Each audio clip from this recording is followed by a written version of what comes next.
प्रश्न, मन में कभी कभी संदेह ऐसा होता है कि हमारा धर्म कहता है कि जैसे कर्म करोगे वैसा फल देगा भगवान, लेकिन देखा जाता है कि जो लोग काफी पवित्र कर्म करते हैं उन्हें बहुत तकलीफें उठानी पड़ती हैं।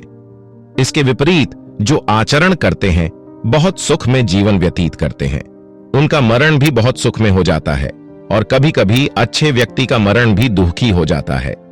गुरुदेव, पहली बात यह है कि चोरी करके भी कोई रब्बद्धी खा लेगा, मिठास का अनुभव तो होगा। जो मर्यादा का परित्याग करके ईमानदारी से करोड़ों किलोमीटर दूर रहकर अर्थ का संचय करते हैं, अर्थ के सेवन से मौज मस्ती पूर्ण जीवन यापन करते हैं, एक आपने बताया।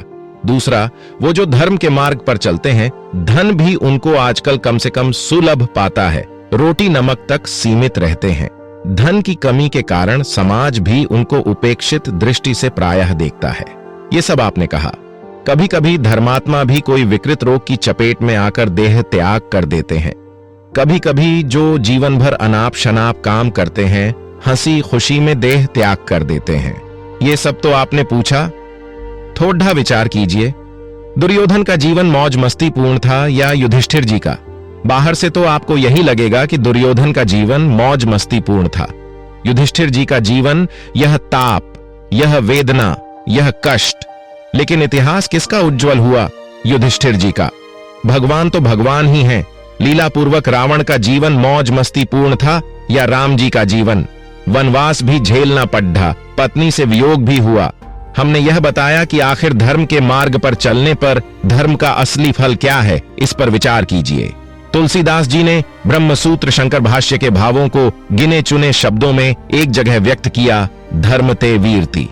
धर्म का पालन करने पर देह, इंद्रिय, प्राण, अंतकरण जो हैं संयत होते हैं, सुव्यवस्थित होते हैं। जो कुछ अनात्म प्रपंच है, जो वर्ण करने योग्य नहीं है, उससे अनासक्ति होती है, वैराग्य होता है। धर्म का वास्तविक फल वैराग्य है। तो वैराग्य योग्य परिस्थिति, अनासक्ति योग्य परिस्थिति प्राप्त हो, इसको हम दुर्भाग्य समझेंगे या सौभाग्य। दूसरे ढंग से भी मैं बोलूंगा, जितना वैदिक वांग्मय में आपके प्रश्न का उत्तर हो सकता है, मेरी दृष्टि के सामने वो सब उत्तर नृत्य कर रहे हैं। पहले इसको समझिए। जिस कार्य का जो असली फल है, असली फल मिले, इसको सफलता कहेंगे या असफलता। धर्म का वास्तविक फल क्या है? वैराग्य। धर्म का वास्तविक फल क्या है? जीवन में लोकोत्तर त्याग का बल उत्पन्न होना, देह, इंद्रिय, प्राण, अंतःकरण का शोधित होना, मन का शुद्ध होना, एकाग्र होना और एकमात्र भगवत तत्व की ओर समाकृष्ट होना। जंग आदि कालुष्य दोषों से विनिर्मुक्त लोहा को गुरुत्व युक्त चुंबक का सान्निध्य उपलब्ध होता है तो लोहा सर्वतोभावेन चुंबक की ओर आकृष्ट होता है। सुनिए, लखनऊ नाम सुना है? उत्तर प्रदेश में राजधानी लखनपुर को लखनऊ कहते हैं। वहां खरबूजा होता है, जितनी लू चलती है उतना उसमें मिठास का संचार होता है। सोना को तपाते हैं, कलमस आरोपित पदार्थ मलिनता का हो जाता है, सोना कुंदन के रूप में प्रकट होता है। मुजफ्फरपुर सुना है? बिहार में है। वहां जो लीची होती है, वर्षा होने पर उसमें कीड़े पड़ जाते हैं। जितनी लू चलती है उतना उसमें मिठास होता है। इसीलिए कुंती जी ने, रंतिदेव और कुंती, श्रीमद् भागवत के दो पात्र का नाम ले रहा हूं। कुंती देवी ने प्रार्थना की, विपदा संतु न शश्वत।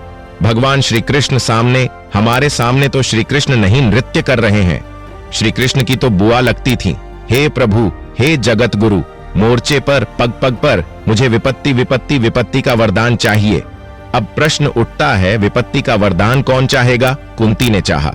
रंतिदेव का वर्णन है श्रीमद् भागवत में, हे प्रभु, विश्व में जितने पापी तापी हैं उनको जो यातना प्राप्त हो रही है वो सारी यातना मैं झेल लूं, किसी को दुख प्राप्त न हो। तो दुख वरदान के रूप में कौन प्राप्त करना चाहता है? लेकिन कुंती ने कहा, मुझे पग पग पर क्या चाहिए? विपत्ति चाहिए। इससे क्या होगा? मीरा के प्रभु पीर वैद्य सामरो होए।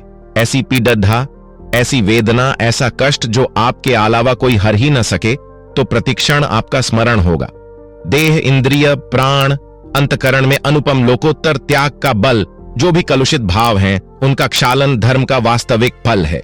साथ ही साथ मैं एक संकेत करता हूं, मैंने एक नियम बचपन में लिया स्वाभाविक रूप से। साथ वालों को मालूम है, जितने कष्ट हो सकते हैं सब कष्ट मिलते हैं। अनुचित किसी को दबाना नहीं, अनुचित किसी से दबना नहीं। मेरा व्रत है, एक ही नियम ले लीजिए, जीवन भर कष्ट ही कष्ट मिलेगा। अनुचित किसी को दबाना नहीं, अनुचित किसी से दबना नहीं। मेरा बचपन का व्रत है। चारों ओर से संकट आता रहता है, मैं मुस्कुराता रहता हूं। पहली बात मैंने ये कही कि धर्म का वास्तविक फल जो मिलता है, सत्संग की कमी के कारण व्यक्ति समझता है संपत्ति नहीं, संपत्ति मिलनी चाहिए, विपत्ति मिल गई। नल को देखिए, जो भी धर्म के मार्ग पर चले जीवन भर तो उनको तपना पड्ढा, लेकिन इतिहास उन्हीं का बना, क्योंकि धर्म का वास्तविक फल है धर्म ते वीरति, योग ते ज्ञाना, वैराग्य का फल समाधि, अत्यंत वैराग्यवतः समाधि, समाहितस्य प्रबोधः। समाधि का फल है तत्व ज्ञान, तत्व ज्ञान का फल है मोक्ष। अब मैं थोड़ी व्याख्या करके बताता हूं, यज्ञ ये धर्म है या नहीं, थोड़ा विचार कीजिए। विधिवत शास्त्र सम्मत विधा से यज्ञ करेंगे तो द्रव्य की पकड़ दी अच्छी ढीली होगी। एक वो व्यक्ति है कि द्रव्य को मर जाएगा, छोड़ देगा नहीं, जिसका आपने वर्णन किया। एक वो व्यक्ति है। दूसरा अनुग्रह का प्रकार क्या है, इस पर विचार करते हैं। शिव पुराण का वचन, कूर्म पुराण का वचन, धर्मा संजायते अर्थ, धर्म से अर्थ प्राप्त होता है। धर्मार्थ कामो अभिजायते, धर्म से काम भी प्राप्त होता है और धर्म से अपवर्ग मोक्ष भी प्राप्त होता है। वेद व्यास जी ने दोनों बाहुओं को ऊपर उठाकर कहा, महाभारत भारत सावित्री। दोनों बाहुओं को ऊपर उठाकर कहता हूं, 5000 वर्ष पहले की घटना है। मेरी बात प्रायः कोई सुनता नहीं है। मैं क्या कहता हूं, धर्मा अर्थश्च कामश्च। अरे बंदे, धर्म का पालन करोगे तो अर्थ भी मिलेगा और धर्म का पालन करोगे तो काम भी मिलेगा। मोक्ष न भी चाहिए तो अर्थ चाहिए तो धर्म का पालन करो, काम चाहिए तो धर्म का पालन करो। कलयुग का लक्षण। तुलसीदास जी ने क्या लिखा, सुखच मूढ़ न धर्मरथ, धर्म का फल ही सुख है, अधर्म का फल सुख होता ही नहीं है। सुखच मूढ़ा, धर्म का फल तो कलयुग के प्राणी मनुष्य चाहेंगे, लेकिन धर्म में प्रीति प्रवृत्ति नहीं होगी, अधर्म के माध्यम से सुख चाहेंगे। अब थोड़ा सुन लीजिए, 3 दिन, तरह दिन, 3 वर्ष, 3 का वर्णन है। अन्यायन अर्थ संचय, गीता में लिखा है। अन्याय पूर्वक जो अर्थ संचय करते हैं, 3 की गणना है शास्त्रों में। 3 वर्ष, 3 महीने, 3 वर्ष, अंत में क्या है, चारों खाने चित्त हो जाते हैं। दूसरी बात है, आप बहुत ईमानदार अच्छे हैं। धन को लूट करके, चोरी करके जो उसके पास धन होता है, घी चुपड़ी रोटी भी खाता दिखता है, लेकिन उसके अंदर की बात पूछिए, हर समय जलता रहता है, सुखी नहीं रहता। सनातन धर्मियों का सिद्धांत बौद्धों ने अपने शब्दों में लिखा है। आतंकवादियों के हृदय की गति भी हम लोग जानते हैं। थोड़ा ध्यान पूर्वक सुनिए। ये सत्य का पक्ष लेना जीव का और उसकी बुद्धि का धर्म है। इस अव्वल दर्जे का आतंकवादी चोर लुटेरा भी क्या करता है, सत्य का पक्ष लेता है। उसकी बुद्धि हमेशा सत्य का पक्ष लेती है। बहुत बढ़िया उदाहरण है, आप भोजन करने बैठे, सामने आपके कुत्ता आंख से रोटी मांगने का अभिनय करने लगा, किलकारी मारने लगा, पूंछ हिलाने लगा। आपने इतना सा रोटी का टुकड़ा दे दिया। आपको मालूम है इससे पेट भरेगा नहीं, पेट की निवृत्ति नहीं होगी, उसे भी मालूम है। बढ़े चाव से रोटी का टुकड़ा पाकर कृतज्ञता व्यक्त करेगा, अपने शब्दों में पूंछ हिलावेगा और बहुत ही विनम्रता पूर्वक आपकी और आंख से देखेगा। घी चुपड्ढी 5 रोटी आपके चौके से लेकर चंपत हो जाएगा। वही कुत्ता आपकी आंखों से नहीं सकता।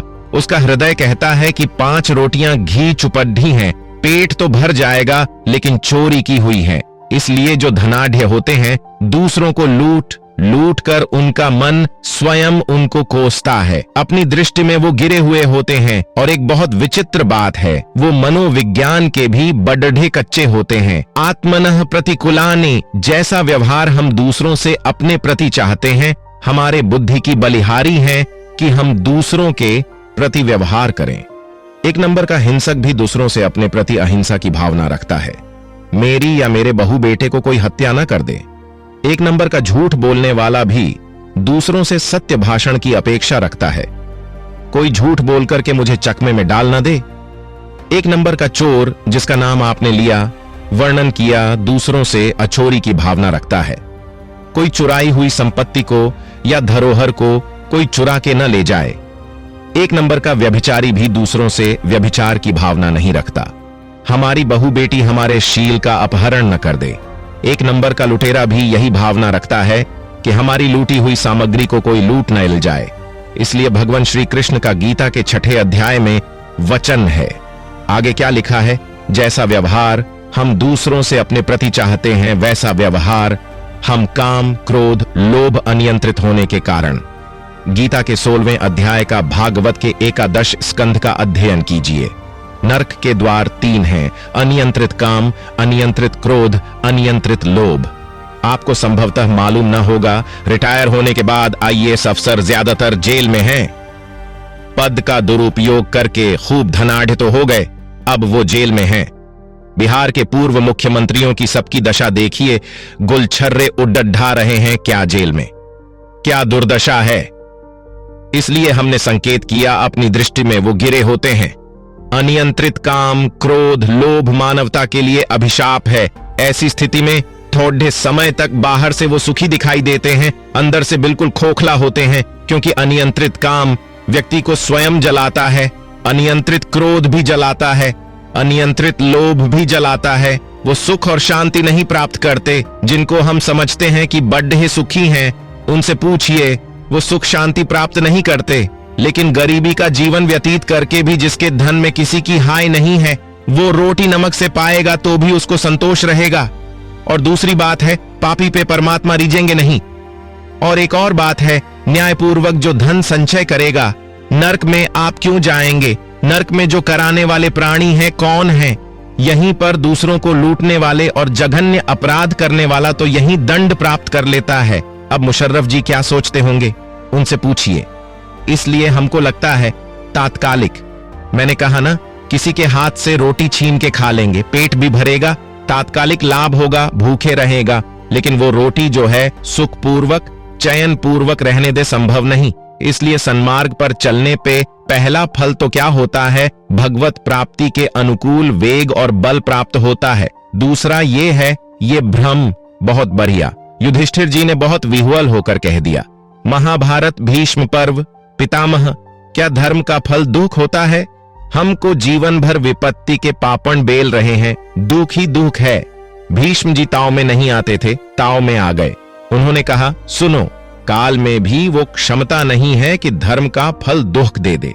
धर्म का फल सुख ही होता है, अधर्म का फल परिणाम में दुख ही होता है। अधिक न बढ़ाकर गीता के 18वें अध्याय की ओर मैं आपका ध्यान केंद्रित करता हूं। हिंदी अनुवाद सहित, मराठी अनुवाद सहित गीता प्रकाशित है। PIH लीजिएगा। आरंभ में अमृत के समान, परिणाम में विष के समान वो राजा सुख है जिनकी आप चर्चा कर रहे हैं ना, और जिसकी चर्चा आप कर रहे हैं। अपनी संयम के मार्ग पर, धर्म के मार्ग पर चलने पर आरंभ में विष के समान कष्ट होता है, परिणाम में मंगल ही मंगल है।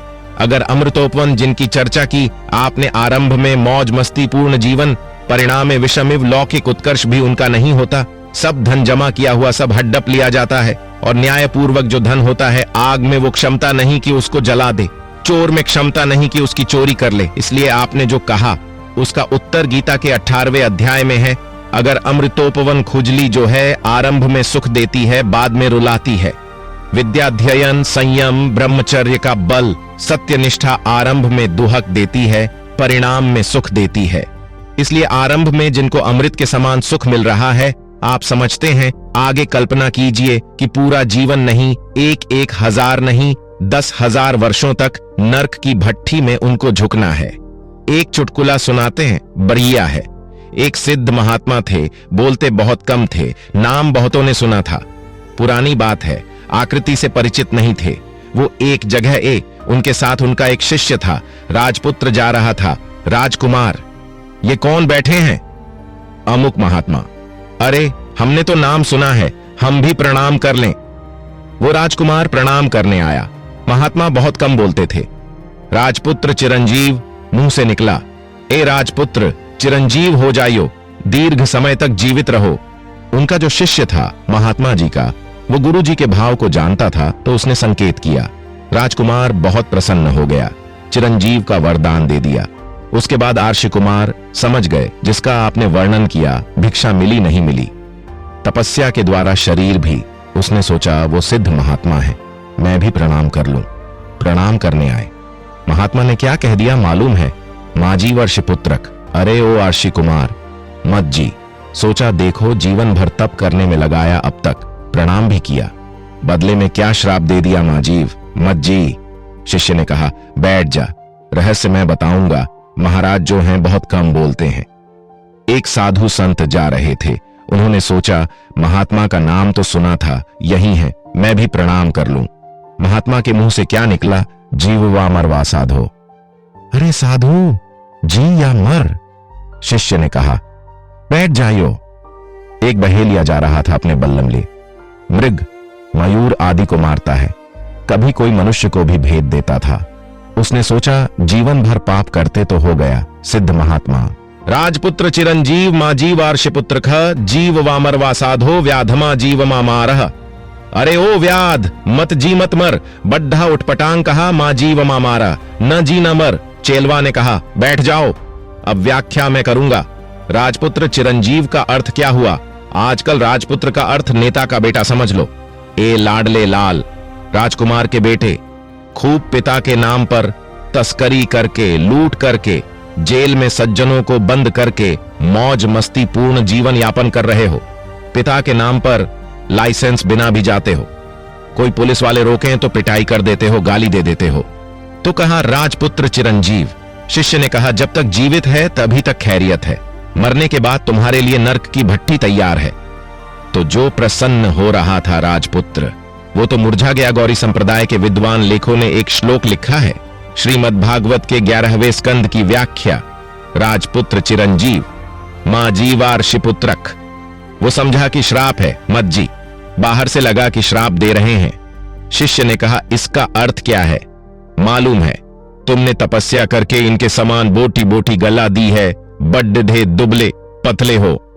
तुमने तपस्या के द्वारा इतने पुण्य लोक को अर्जित कर लिया है, हजारों वर्षों के लिए मरने की देर है, मरते ही दिव्य लोक में हजारों वर्षों तक आनंद लो। शाप नहीं भैया, तुम्हारे लिए वरदान है। संत तो क्या कहा था, जीव वामरवा साधो।